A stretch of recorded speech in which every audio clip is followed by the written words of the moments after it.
What is up, Steelers Nation? I hope you guys can hear me. I know it's been a minute. I know I've been gone. Here we are. Streets of Florence, Italy. I gotta say a couple of things. It has been beautiful. Italy is insane. Naples is, I don't know, kind of gives me New York City vibes, Philadelphia vibes. Florence will change your life. That's not what I'm here to talk about, though. I appreciate you guys being patient. Excited to be back on July 1st, but with everything going on, I couldn't just sit around any longer. I told the wife I'm going to get some coffee. She knew what I was doing. I'm jumping on a video. I got to talk about all the craziness that is happening with the Pittsburgh Steelers and really more of what's happening with Brandon Aiyuk and the San Francisco 49ers. And that is that at this point, everything I've said, everything I've talked about, every drama-filled piece of this story seems to just be getting worse. And at the same time, I'm starting to believe more and more that I might be wrong and that a trade might be inevitable for the Pittsburgh Steelers. For those of you who have not been paying attention, who have not been following Twitter or social media, haven't been checking in on Brandon Aiyuk's social media posts, he and Jaden Daniels, quarterback of the Washington Commanders, walked in and told Ryan Clark, former Pittsburgh Steeler, that they're going to go meet with the San Francisco 49ers. And that at this point are so bad, I don't know what happened there, I got cut off, are so bad that he's ready to go. That it's really hurting him. He's posting stuff on Instagram. All this stuff we kind of knew. None of this is new. But at the same time, it's starting to feel very real that the Pittsburgh Steelers and Brandon Aiyuk are going to happen. And that is just simply because the Steelers were open to make a trade last time. They were all about it. They wanted the 49ers all-pro wideout.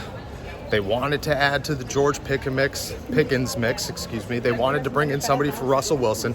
We knew all of this. So if they were open to make a trade last time, if they were open to pay Brandon Aiyuk what he is looking to be paid last time, that's not going to change. That part of it remains the same. The Steelers are looking at Brandon Aiyuk as somebody that is worth the amount of money that he is asking for. And even if I don't agree with that, even if you don't agree with that, that's where the Pittsburgh Steelers stand. They want to make that happen. When it comes to compensation and what they'd give up for him, well, apparently they were willing to give up what they needed to give up for him.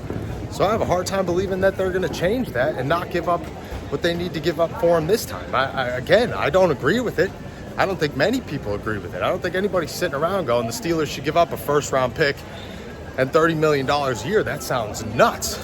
But it's where the Pittsburgh Steelers stand. It seems to be what they're looking for. It just comes down to the 49ers being stubborn throughout all of this. Well, the 49ers can only be stubborn for so long. They can only sit around and say, we're not going to trade this guy for so long. They can only use the excuse of, we want Brandon Aiyuk here, we're going to get a deal done for so long.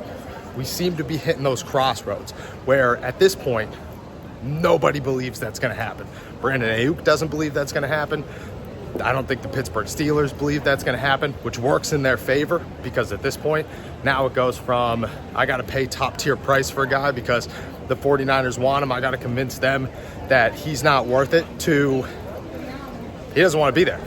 He doesn't like the contract negotiations or where things stand, and he wants out. And because of that, the 49ers might not be looking at the same price tag that they were a month ago.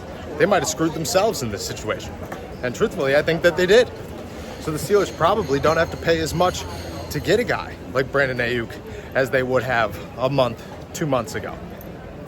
It just seems to be hitting that point, the breaking point for San Francisco. Not for the Steelers, for San Francisco, where it's, one second, look at this. Unreal this city is. We hit that point, and the 49ers and Aiyuk just don't seem to be a match that's going to remain or that's going to happen. It's over at some point. The Washington Commanders seem like the biggest competition for Pittsburgh, but truthfully, I just feel like that's a good friendship between Brandon Aiyuk and Jaden Daniels. I don't think it's more than that. There's the other side of it. Look at how unreal that is. The Steelers the whole time have just kind of felt like the team that is really in the hunt, that is really here to make a move for Brandon Aiyuk. And I have said this so many times that I just don't think it's the right move or a move the Pittsburgh Steelers should be making. But I think I'm wrong, and I think they're going to make it. And I think the more and the closer we get and the more chaotic all this becomes, the more inevitable it seems that the Pittsburgh Steelers and Brandon Aiyuk, they're just going to end up together.